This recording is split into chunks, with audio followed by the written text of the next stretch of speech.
Zippity-doo-dah, zippity-yay. My, oh my, what a wonderful day. Plenty of sunshine coming our way.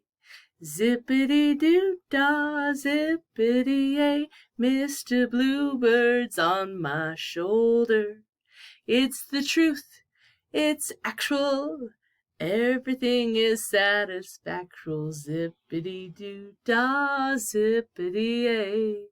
Wonderful feeling, wonderful day. Okay, let's read our next bird book. This is Purple Little Bird by Greg Foley.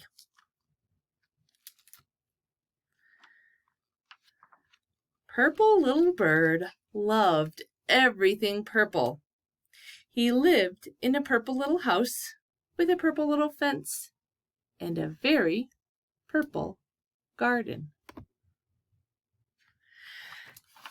Purple Little Bird worked hard to make his house perfect. He baked, he arranged flowers, he swept, he fixed, but no matter what he did, something was not quite right. So one day he packed a bag and he went looking for a truly perfect place. He walked all the way to Brown Bear's cave.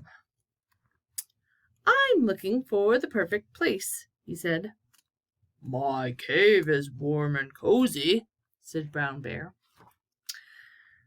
"It is warm and cozy," said Purple Little Bird, "but it's too dark."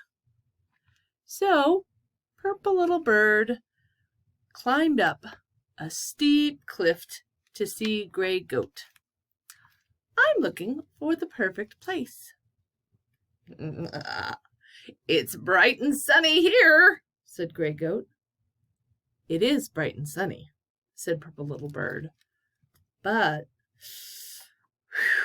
it is too windy." Purple Little Bird continued on until he met Yellow Camel. "Maybe this is the perfect place," he said. "My desert is nice and quiet," said Yellow Camel.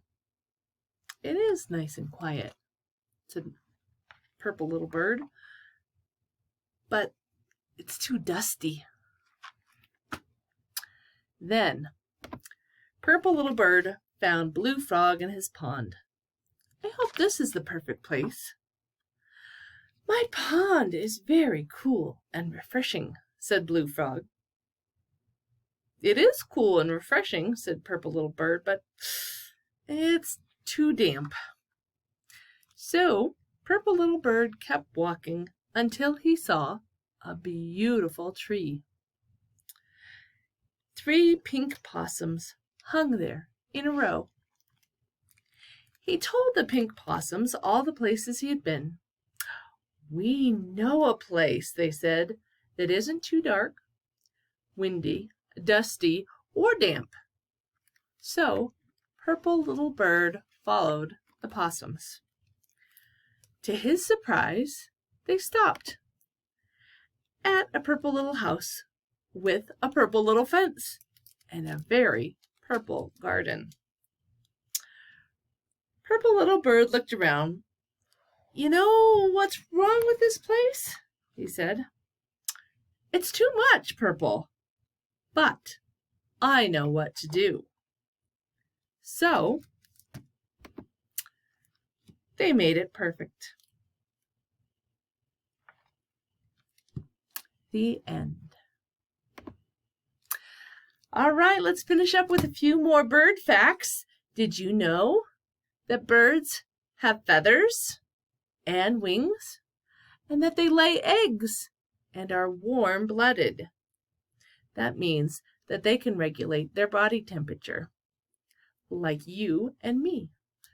But I don't have feathers, and I don't have wings. I have arms, and I don't lay eggs. but birds do all of those things. Thank you for coming to story time. So glad that you were here. I'll see you the next time. Bye-bye.